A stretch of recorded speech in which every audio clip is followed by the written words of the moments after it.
All right, we're live. Welcome to Dive into World Building. And this week, and Chase here in visual, yay!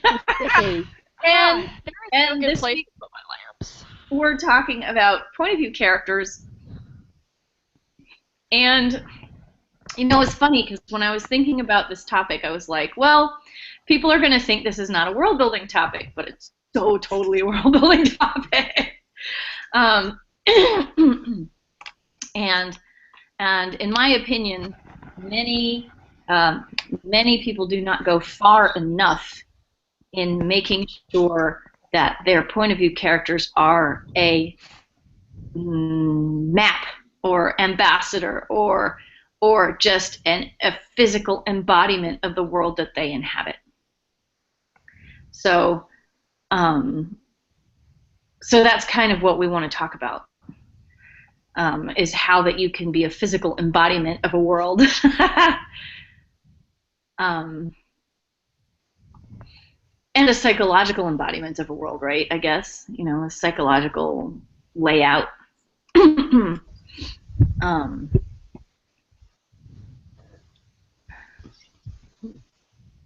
Because if you've done any anthropology and if you've done any psychology and if you follow, for example, if you follow social justice topics, what you see is there's a lot of discussion around how people are influenced by their environment and how people's culture sort of constitutes it helps to build their identity, right?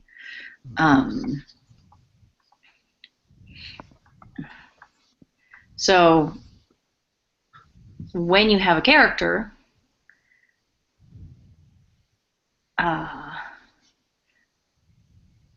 that you're putting together for this world that you've got, you don't want to make sure you don't want to have them be some generic farm boy imported from Sandaria or Middle Earth or wherever and just plopped into whatever this world is that you've got going on, right?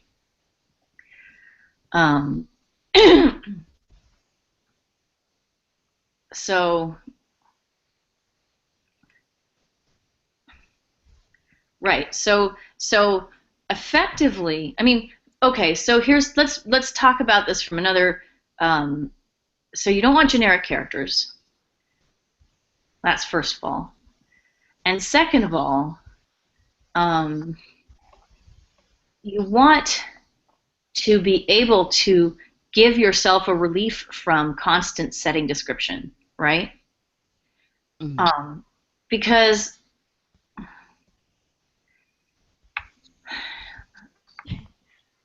it's easy to think of world as setting, right?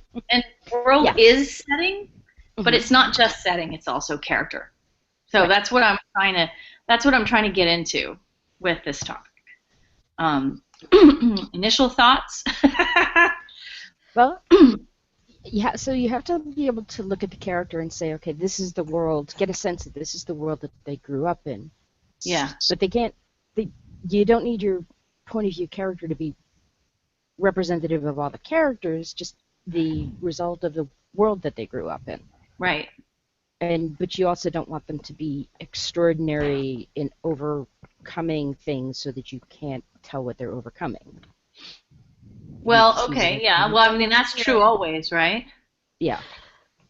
I guess I'm sort of this is interesting, and it kind of comes at a good time because I finished a middle grade novel set in fashion school, basically. Mm-hmm. And the main character, I need to sort of pump her up. Mm-hmm.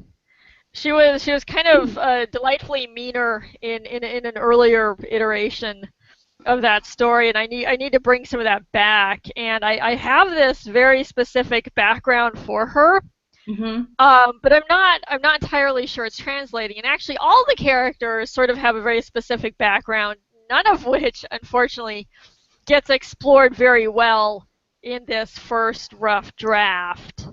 Yeah. That happens. Yeah. Okay, so let's talk for a second about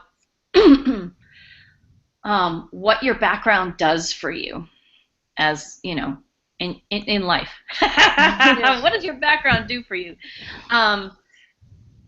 It's very helpful, and I'm actually, you can do this with any character.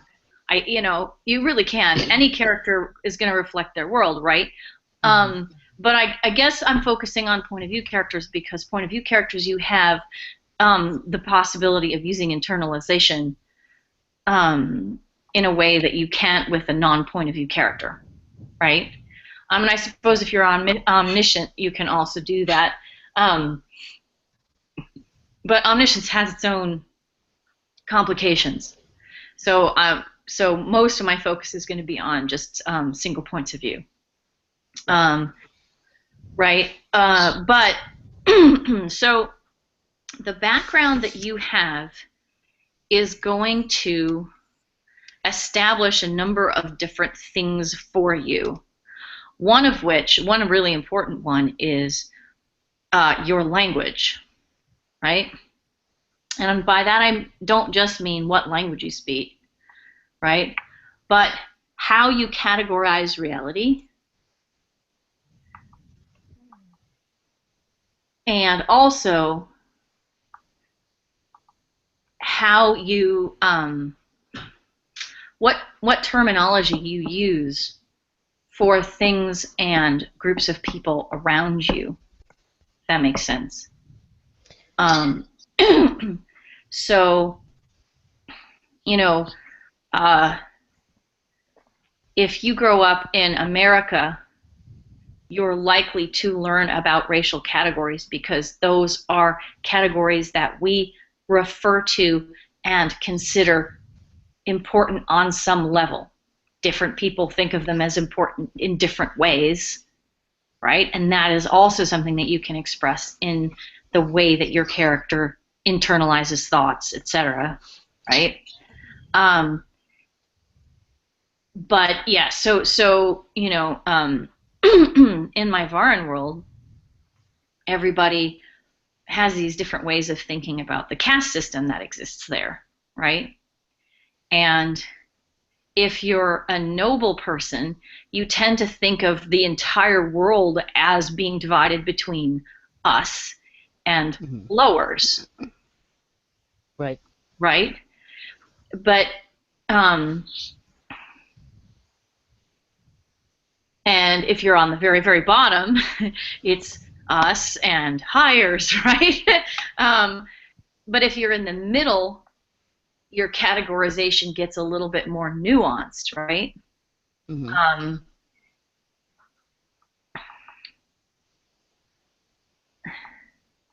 So the other thing is that if you're on the highest level, you know all the castes, obviously, and you refer to people whose names you don't know by their caste name, right? So if you walk up to a servant and you don't know the servant's name, you just call them Mbati because that's the caste name of the servants, right? Right. And it's not impolite, right? I mean, that's just the way that you refer to people, right? And it's one of the things that I've established about this world is that it's perfectly unremarkable to refer to somebody by their caste name, but you wouldn't refer to a noble person by their caste name. Like a bare caste name reference to a noble person would be exceedingly rude.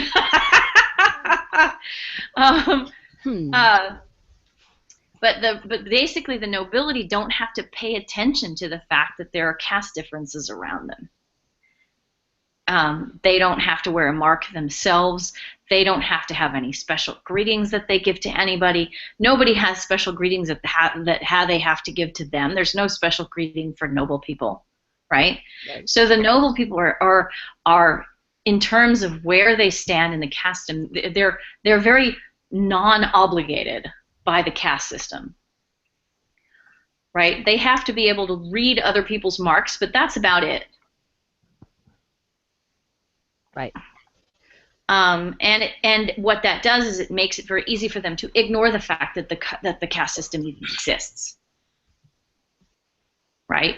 It's easy to pretend that this is just somebody's name, and that's just, it's sort of, it flattens the significance of the caste system significantly, right?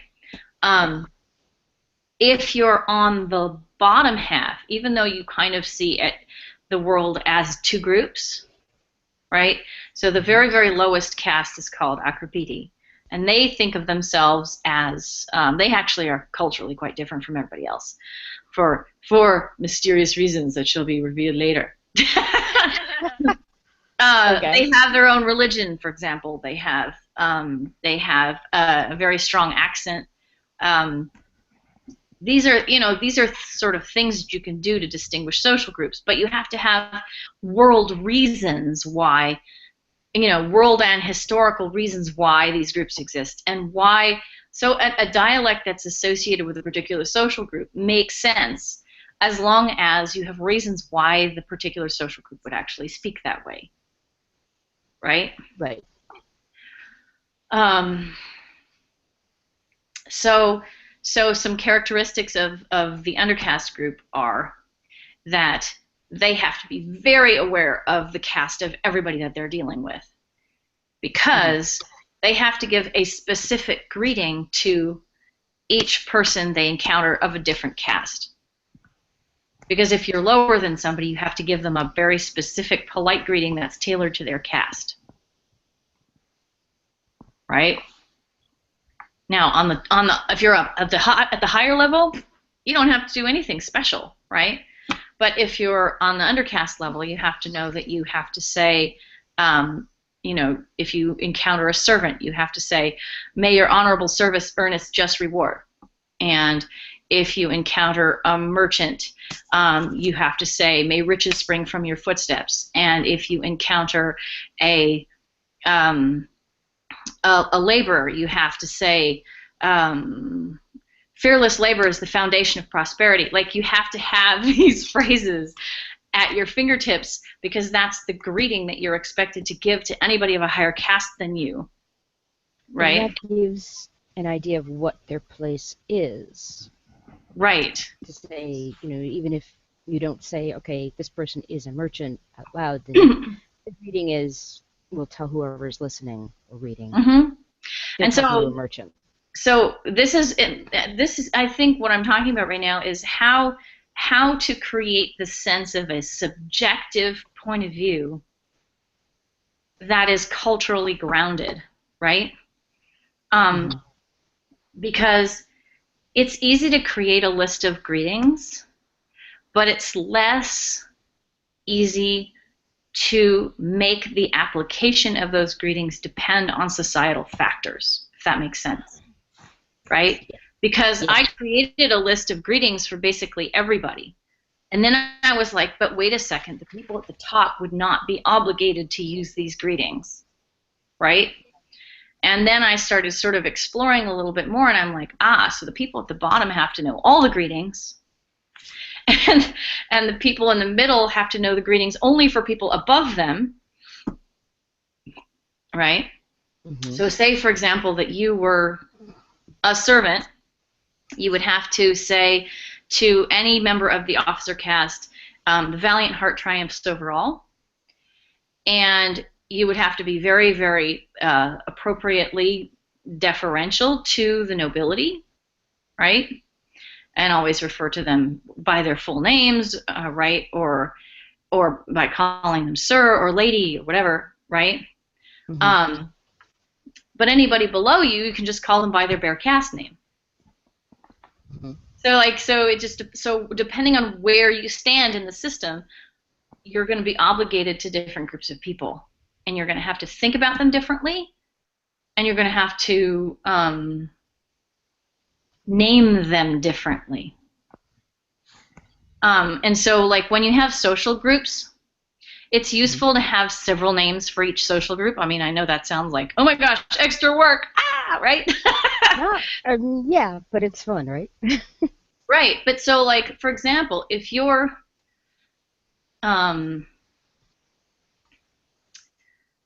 Uh, so like, well, I lost my thought.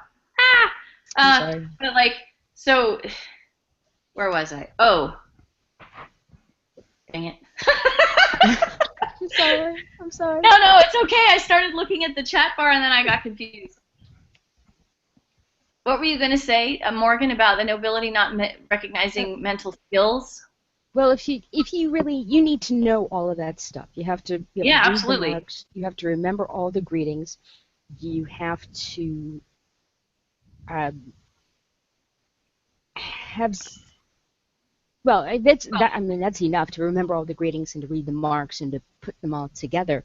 And that takes some kind of skill. It's Yeah. you grow up that way, but it's a Yeah. thing that the nobility don't have to do. And sometimes uppercase people tend to look down and think, okay, you Yeah. shovel the sidewalks, you can't be all that bright. Right, You exactly. But they have all these recognize social things they have to track. and they're just not going to say, okay, hey, go ahead. I'm not going to ask you to shovel the streets. I'm just going to ask you to stand here and do what I do socially all day. Go ahead. Walk around the city, Yeah. read all the Yeah. cast marks, know all the greetings. You go ahead. Now call me stupid. Exactly. Yeah, no, and I think that that's part of what I'm trying to do with the system is to say, like, if this is life or death for you, you will learn it, Mm-hmm. right? And if you aren't smart and you can't learn it, people will try to keep you out of situations where that will be a difference of life and death, right? And yes, there are lots and lots of stereotypes, and I have thought through. But I mean, the reason why Varun makes a good microcosm for this, because I don't mean to spend the whole time talking about myself, but the reason that Varun makes a good microcosm for this is because depending on what caste level you're at, Mm-hmm. the way that you think about your world is going to be different. And this is exactly what I'm talking about with characters being ambassadors for their world, right? Because the specific biases that you bring to the way you think and the way you speak are going to be unique to your world, right? And this was the thing that I forgot about 2 seconds ago. You're going to have different terminology, right? There are going to be different words for the nobility, and some of them are going to be honorable and some of them are not, right? And if you're in a situation where you're among the soldiers and you're listening to them talk about the nobility and the nobility aren't around, they're not going to be very complimentary about the nobility because they do not admire the nobility. They're like, oh my gosh, who would want to be a nobleman? They're all sick and going to die. like, oh, they're all such effete people and they're so, petty and mean and awful and, and it's because they're on this shrinking island that, who'd want to be on a shrinking island? We have the real power around here kind of thing. Mm-hmm. Right. But so even the same word in a different person's mouth has a different kind of significance, right? Right. Anyway, so like, but like for undercast people, calling them undercast. Here's an example of different terminologies. Okay, so who would call the undercast the undercast? Well, only somebody who is thinking about the caste system as a whole is going to refer to them as the undercast, right? Right. And who is going to think about the caste system as a whole? Well, not that many people, actually. You're not going to find nobles thinking about the caste system as an entity because they live inside it, and in fact, the nobility don't pay attention to it that much, right? So they're not going to usually use the word undercast. Akarbidi is their official name, and so you might hear them use that if they're referring to it as the caste, right? that is the official name. So, for example, when my character Taggart is like, wait a second, this group is not represented on the stage. He thinks of it as, well, the Acrobiti are not represented on the stage, right? Because that's the official name. But when somebody else responds to him remarking that the Acrobiti are not represented on the stage, and they're like, well, but who would want to see Trashers anyway, right? And so that's another kind of term for the same group, right? Because of the job that they have. And it's very derogatory, right? And the minute the kid goes, well, who wants to see a Trasher anyway, he gets hushed up, right? So this is one of the things that you can do to help your point of view character be a better ambassador for your world, because really this is world building. It's understanding an insider perspective and trying to tease out how people who live inside a system will talk about or think about the various other parts of that system. And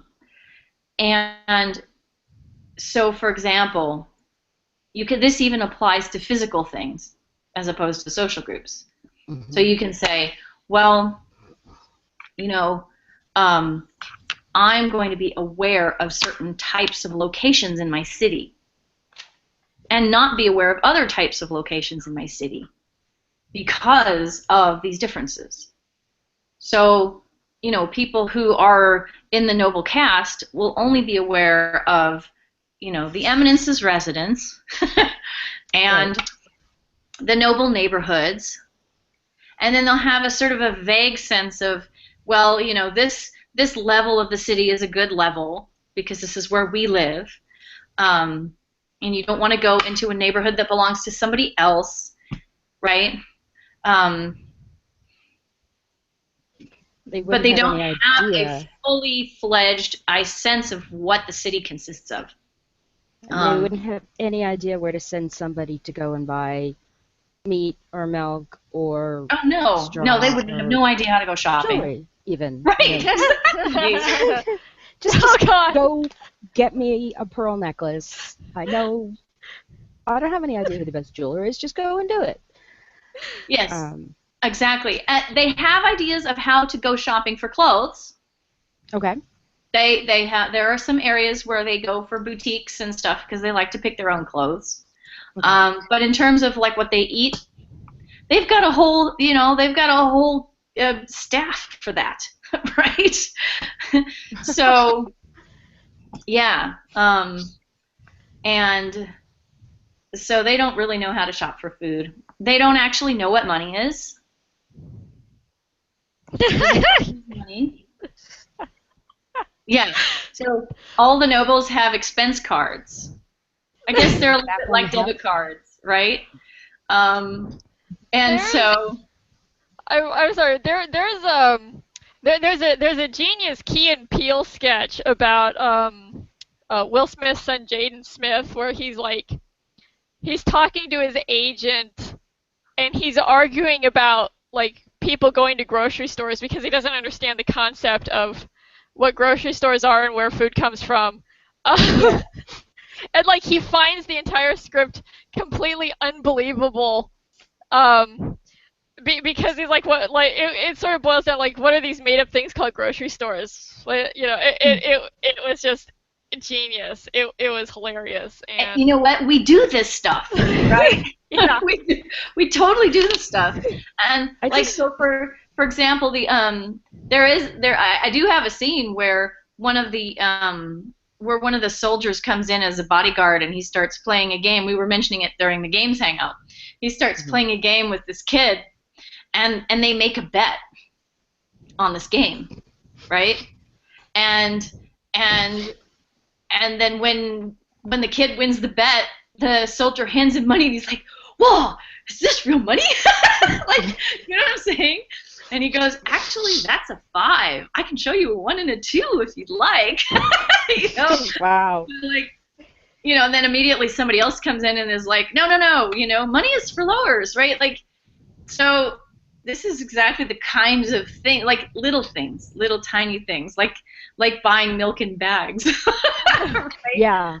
Uh, Well, source of money is an interesting thing because my parents had, well, they're retired, but they had, 2 incomes, 2 good incomes. They lived in a time where you could just, go and buy a house and pay your mortgage and own your house. And when I was in college, I needed a printer.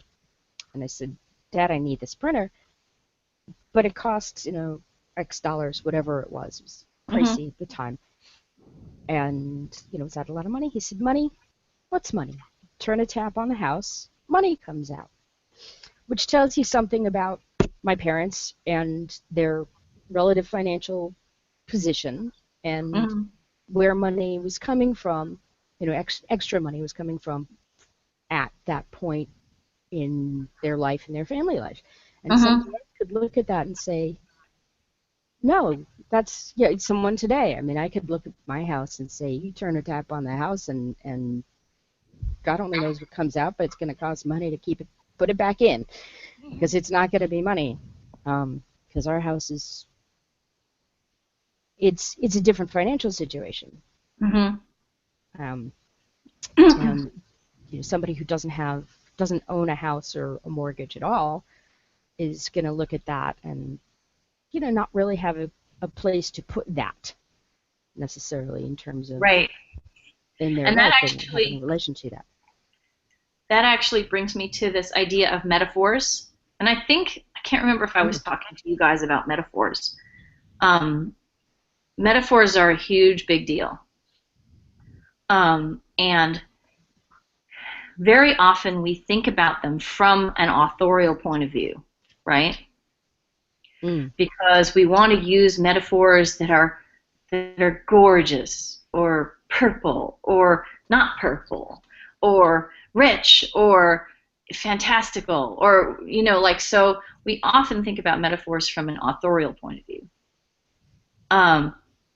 But if we want to get further into the understanding of the world, we can actually use metaphors from a character's culturally internalized point of view, right? Mm-hmm.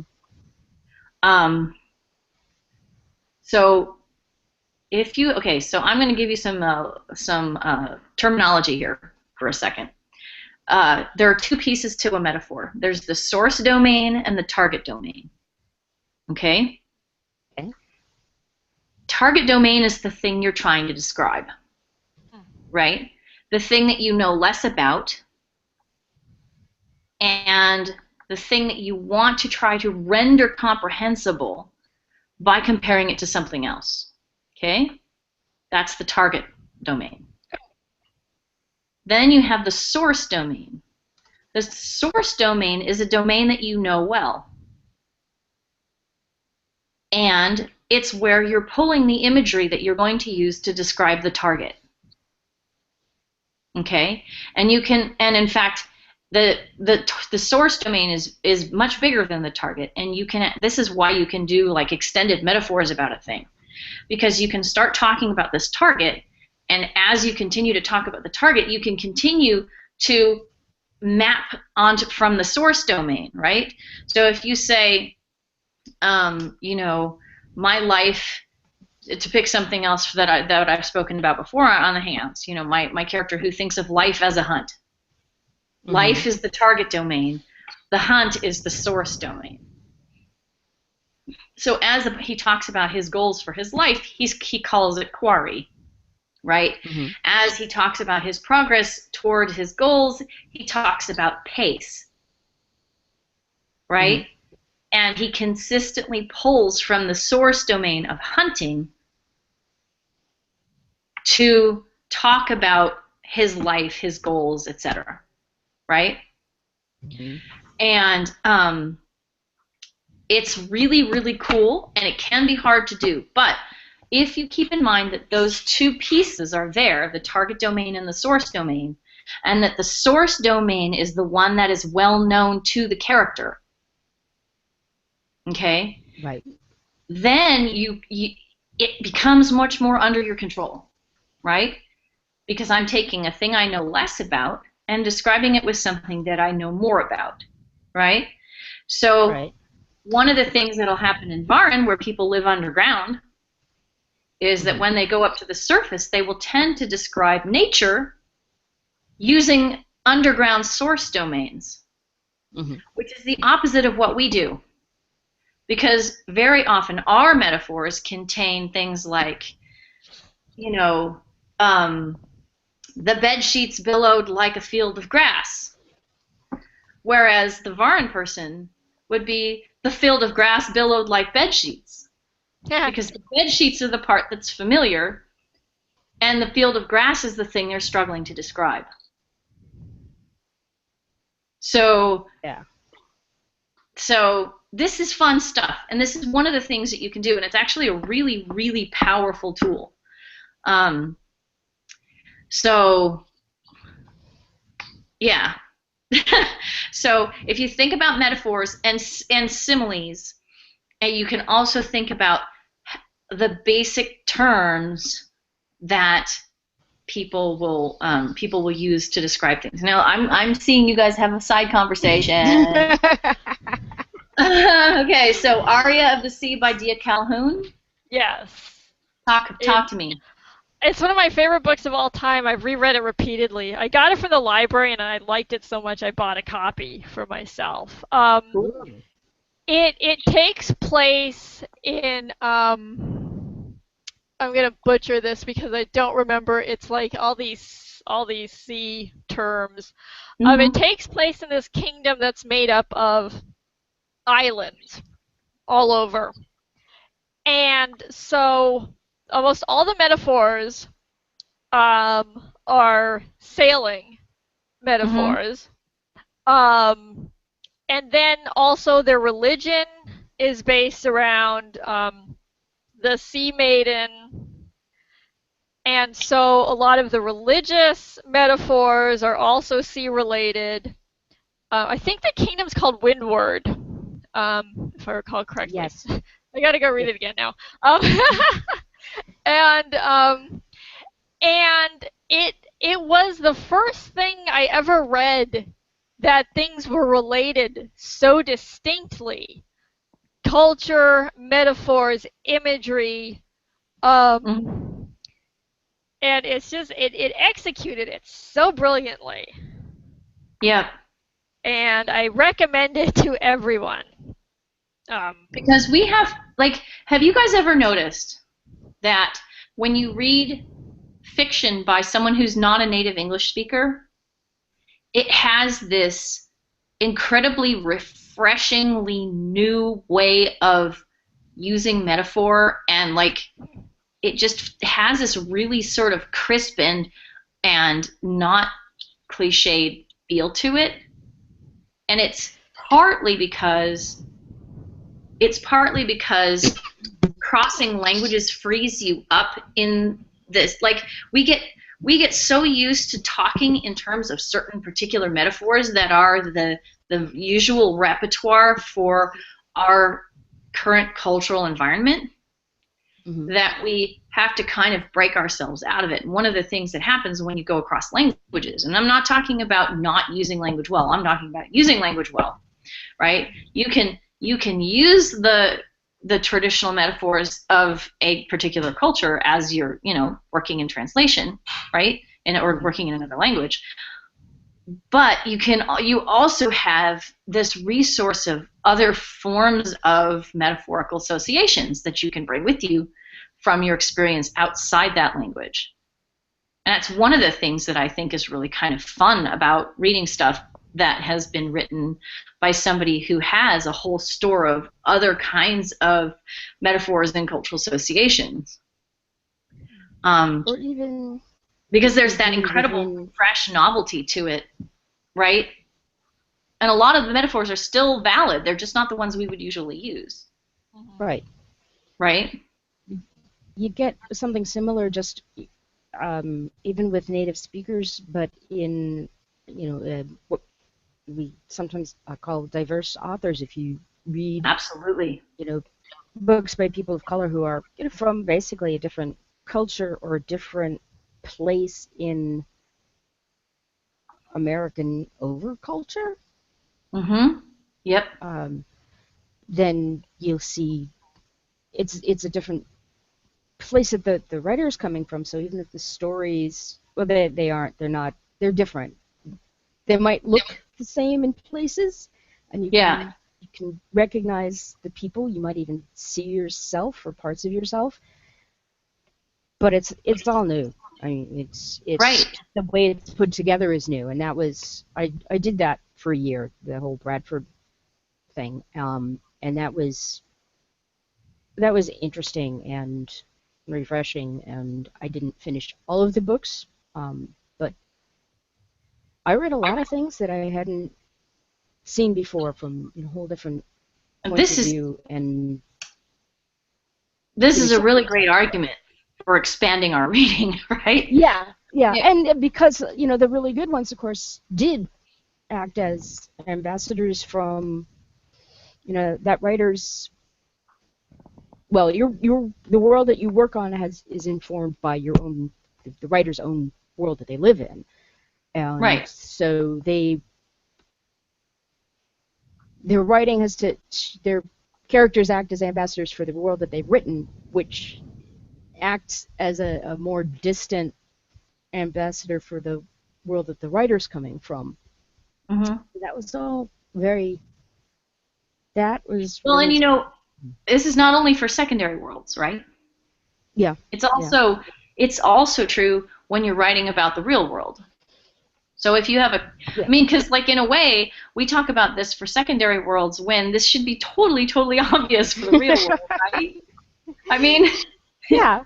somebody It's true. who comes from somebody who comes from Northern California is going to act and think like a person from Northern California, I right? had a conversation with someone, Marguerite, actually, Uh-huh. about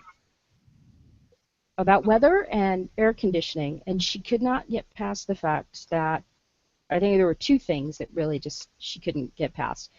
We do not have air conditioning. She's in Kansas. Uh-huh. It's hot there. But the other thing she had trouble with was we do not have a full basement that is entirely protected from the upper level, the ground level world, Mm-hmm. the Yeah, weather. Yeah. right. We do not have a completely protected place to go if one of the very rare tornadoes that comes through here, once every 15, 20 years maybe, 25, I don't know when the last one came through. I don't think we lived here then, and we lived here 20 years, so more than that. Yeah. And that she just kept saying, you have no air conditioning and you have no basement. And so How do you live? well, Yeah. we don't have the tornadoes, and we get really hot. And we're going to try to, well, not trying to tap on the house, but we have, yeah, we're going to try to find a way to get air conditioning into the house. But that is, we're both native speakers of English. We are, Yeah. she's younger than I am, but we live in entirely different parts of the country, and that's about geography and climate. Yep. And those are different things. Same language, same. Yeah, I mean there are differences. I think Well, but not this is, huge. I think the thing you're talking about is expectations Mm, on some level. That's what the character is bringing to it, right? So right. because of our surrounding geography and climate, we develop expectations of our tools, right? Right. We expect our houses to do this particular type of thing for us. Um, our homes, our cars. Like, for example, cars last a really, really long time in California because we Hmm. don't have snow, which means we don't have salt being laid down on the roads, which means Right. we don't have salt water being kicked up on the undercarriages of our cars, which means the cars don't rust out at the bottom. Right. So, Mm-hmm. so you're more likely to find people with classic cars in California than you are to find them in Chicago, right? So like these are the kinds of like our expectations for the life length of a particular thing, like a car, are going to be very different depending on where we're at, right? And that's going to depend on climate conditions. I mean, so in a way, everything converges. Worlds are very, very complicated, right? And that's why you could have a world Bible that's like 1,000,000 words long. Yeah. But we all have to make sense out of our worlds for ourselves.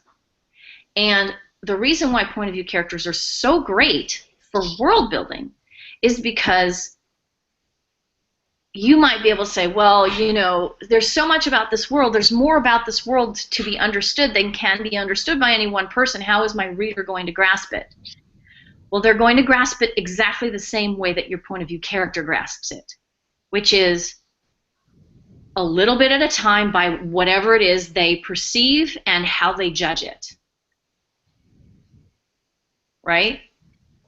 And so by taking a particular character and placing them in a particular circumstance, in a way, the very first time you step into a book, into a point of view character's head, you want to make sure that that initial entry point is as revelatory about the qualities of their world and what exactly they understand about it as possible.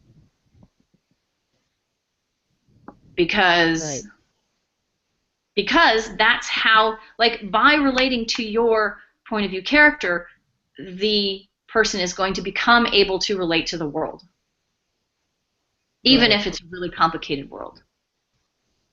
Because you don't want to sit the person down and lecture them about all the blah blah blah blah blah blah blah blah blah blah. Right? You know, like. So for example, I've mentioned this book before on the show. The Pillow Book by Sei Shonagon was written in the year 1000 in Japan by this lady-in-waiting at the court of the emperor. Okay? Mm-hmm. She is so dang opinionated. It's awesome.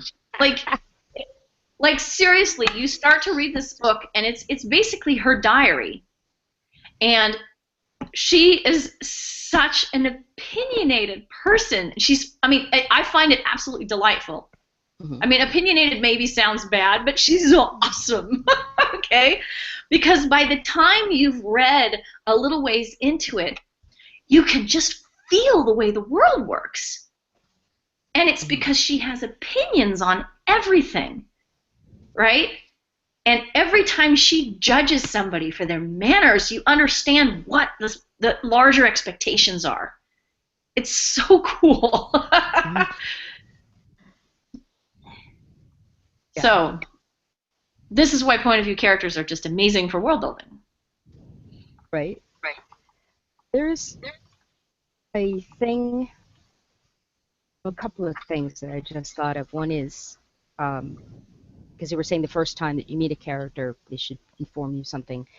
And so the first time in his own story that you meet Marcus, he's happy and it's after school and he's going to see his mother, so you know something about him. You know he's a school kid. You know that he's enjoying the day, and you know he's going to go by the shop and visit his mother before he heads home. But I need to put in a little bit more about the surroundings besides it's a nice sunny day, because you could look at that and not know what world, what school, what kind of road he's walking down.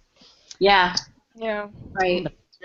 A thing I've been thinking of in the back of my head is it's a cultural thing when you're talking about that. And the Akandir, Kira knows on his father's side, because his mother's from someplace else. He knows his father's family, back through his grandparents and his great-grandparents and his great-great-grandparents, and he has all that in his head. It's something he's learned. So when Marcus says, my mother thinks that we might have some of this in our family, and Kira just looks at him, don't you people keep track of your family? Don't you know the answer to that? So I know where that comes from for him, but I don't know where else that might show besides his incredulity about Marcus not knowing this about his family. And that, does it show, what does that say to Kira? Does it say that, the Kenahar don't keep track of these things? He doesn't know if it's the Kenahar don't keep track, or if it's Marcus's family or Marcus's class, doesn't keep track of these things. Did the merchant class not keep track of these things? And that's the thing that Marcus might not know either. Is he just knows that he doesn't know. And I think it's a much looser class system, or not really a system exactly for them. 3 pages of notes. But I need to work on what that is in Kandir. But that's the thing. I think we tend to know more about why we need to know things that we know than we do about why we wouldn't know the things we don't know. Right? And yet in real life, as we know something, and we meet someone who doesn't know that, like, how can you not know that? How can you not know that this is a thing in the world? And there are a couple of different reasons that someone might not know. And one is they're 20 years younger than you. They haven't been through that yet.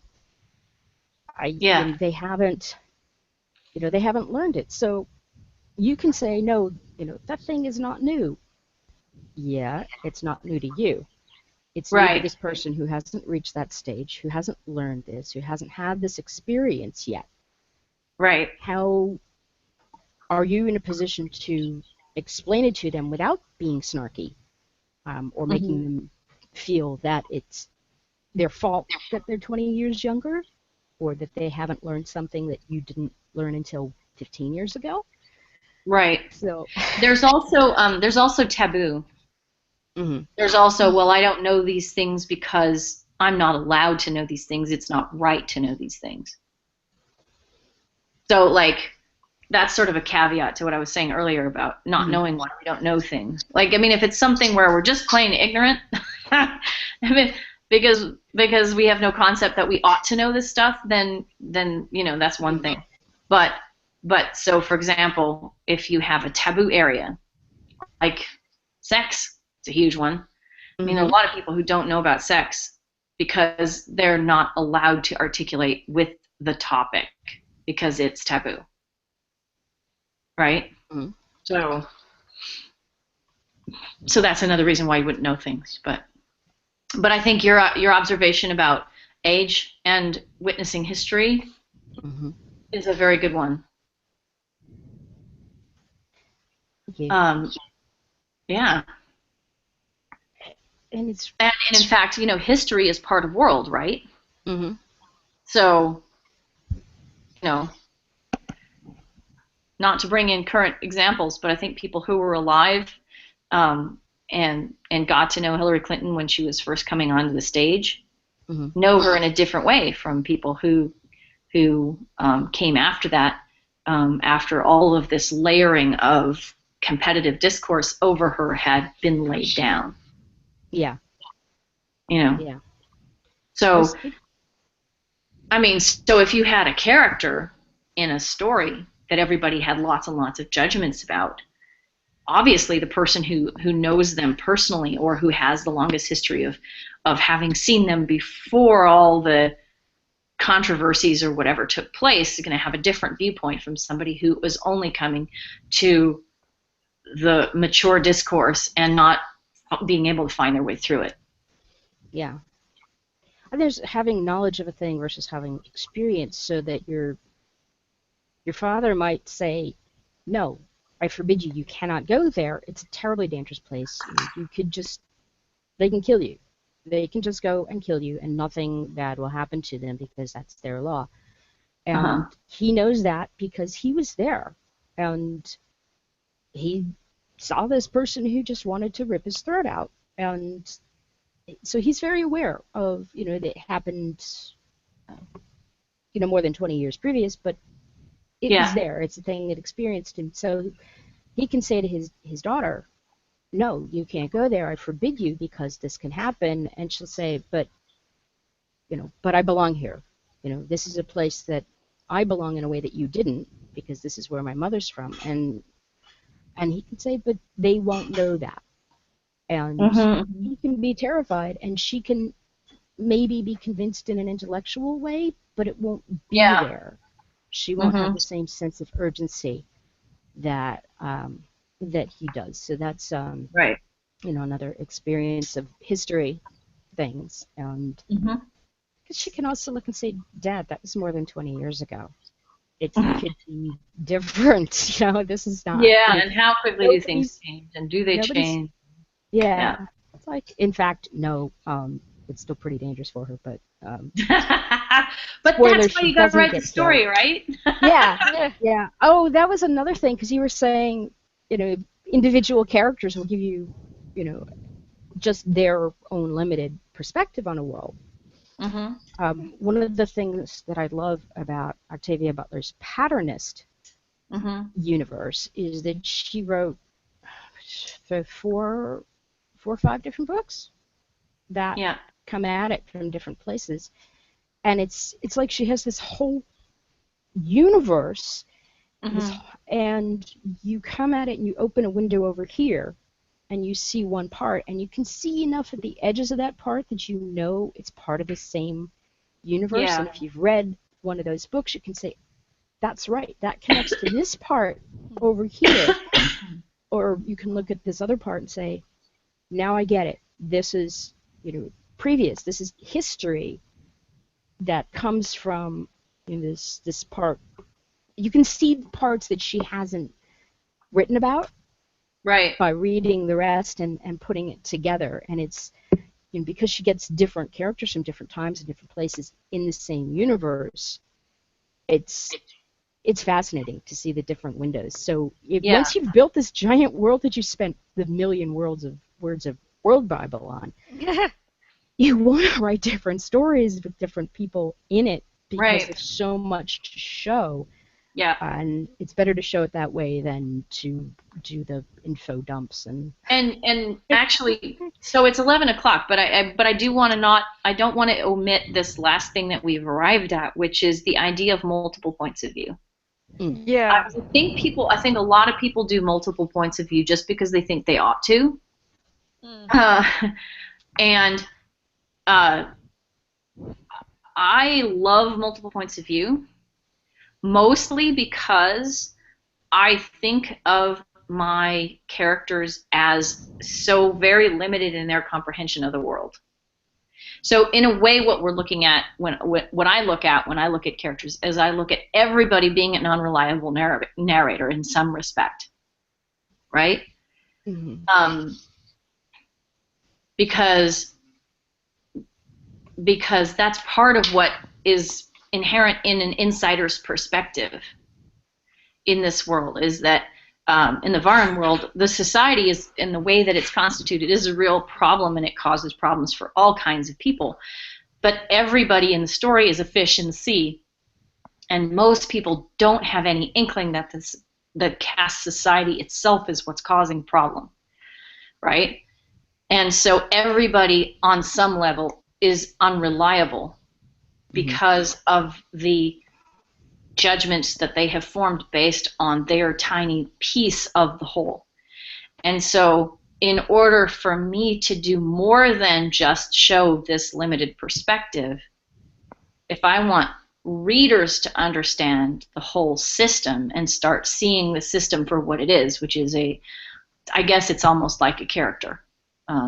You know, the way they say, well, the city is a character, right? Like, I think maybe you could say the caste system is a character in that sense. This is it's a very strong influence on everything that everyone does, right? But it would not be as strong a story if I just told it from the point of view of a single narrator. So that's why I always want to make sure that I've got multiple points of view.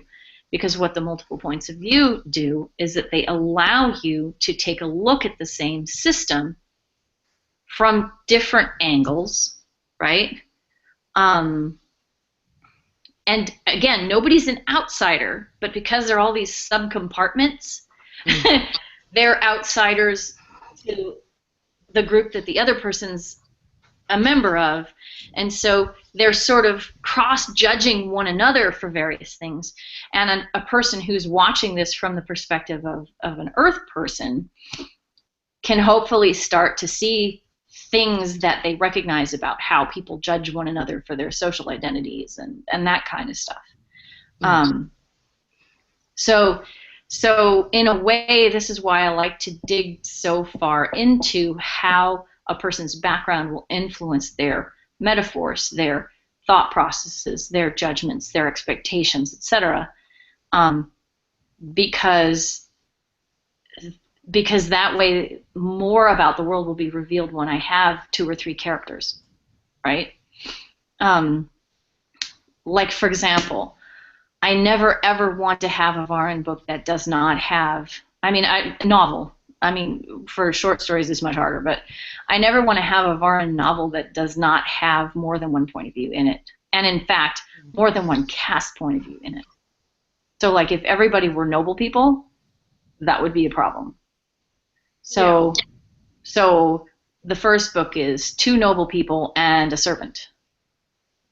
And the second book is 3 noble people and a soldier. And then the other books are 2 undercaste people and 2 servant caste people. But yeah, I don't ever want to have the unadulterated noble perspective, because it is so blind and twisted in so many ways, right? And I actually have in the second book I have male and female noble people, because each of those 2 groups sees their role in the role of the nobility very differently, right? So there's a big gender gap in the nobility, and so I want to make sure I cross that divide as well. But it's all about creating a more 3-dimensional world experience, right, for readers. So, yeah. It's about creating that larger picture for the reader. Anyway. But I have actually done a thing where I took out a perspective. And this was not in a Varan book, but this was in one of my alien stories. Because I have the first 2 alien stories I wrote. Let's see now. The first alien story I wrote was two points of view, human and alien. And then the second one I wrote, I was going to write human and alien, and then I was like, but there's nothing about the human point of view that's at all interesting here. And so I'm like, alien it is, because alien's the one who has everything at stake, blah, blah, blah. So, and the other thing is that if you have a major mystery in your story, and one of those mysteries is the nature of a person's point of view, you don't want that person's point of view in the story, because then it defuses the whole mystery. Right? So there are good reasons to have multiple point of view, but there are also good reasons not to have multiple point of view. It depends on what your overall goal is. Yeah. That's interesting. I've never thought of the nature of a person's point of view as being a part of a mystery, like, the mystery of a book. Yeah. Well, so I'll give you an example. My story called The Liars. the humans went to this planet and were dealing with these little very, very cute and rather difficult to comprehend critters, aliens, and over the course of the story get this insight into why their language makes them so different and why they say these things that don't seem to make any sense. And once they realize what's going on, they realize that humans have caused a huge problem on this planet and that their closest friend is actually about to become a literal victim of a system that they've exacerbated, right? And so the whole puzzle mystery of the story is what exactly is going on with these aliens and why do they say the things they do, right? And so in that story, having the aliens' perspective would be like handing them the key to the whole story right at the start. Yeah. Yeah, and I think I'm actually about to write another one where I'm like, well, the character's point of view is actually part of the mystery, and so I want to make sure that I don't actually show it. Right. Yeah. Well, and that's I think important when you have if you have a character, as many fantasy novels do, sort of show up in this brand new culture and have to navigate it. Mm-hmm. Or like just the literal, your character's an ambassador and they have to go here and figure out what these people are thinking and smooth over, right? Like some, these matters of national import, but the fact that like you can't see eye to eye with these other people is throwing up roadblocks. So right, and if the humans are the only ones with anything at stake and any mystery they have to solve, then you have to stick with them. Yeah. If there is an independent mystery that the aliens have to solve about the humans, then you might want to have them in as well. Yeah. Right? But it depends on what the major driving force and what the stakes are in the story. Well, isn't the other group, the aliens, going to have some stake, whether it's in keeping the status quo? And I mean, not that you need to have their point of view, but they do have a humans stake. should recognize, part of it is recognizing, okay, the aliens are going to want to keep things the way they are, or they'll want them to change things, and that particular thing is either important to us or not important. But one of the things that I think in general in the real world, the problem that people have is that you don't imagine people who aren't you have any needs or a stake in a situation or desires for change or feelings about the way things are. And if you don't know that, then that is, not knowing that might mess up the way, make it harder for you to get what you want. I know, now it's after 2. Yeah. Can we do this again? Like, no, not next. Do you guys want to do this again? Put it on a repeat topic there. Yeah, let's do it again. This is a tricky topic to sort of dig into, right? Yeah. But now that we're into it, I think we get a bigger view of what the possibilities are than just where we started. So let's say that we're going to resume this topic another time.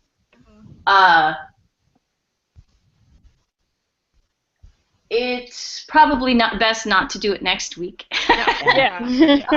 Or the week after, I'm going to be having a guest on Thursday. Alvaro Zinos Amaro is going to be here, and that should be very cool. But perhaps we could do it like on the 31st. Okay. Oh, please tell me I'm going to be here on the 31st. I have to find my calendar. Where's my calendar? Oh no, Morgan, you got to be here. Let me see if I can actually make this a little bit of a bigger thing with more people, and maybe what we can do is find a character that we're working on and like bring that character in and do a little bit of more sort of hands-on-ish stuff. Oh God, yes, please.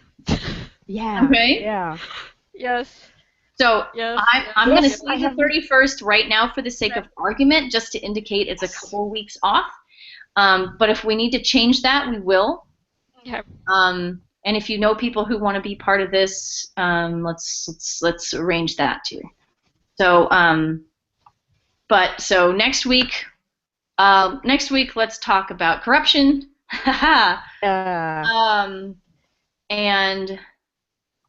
And then we will have our guest, and then we'll come back to this topic again because, yay!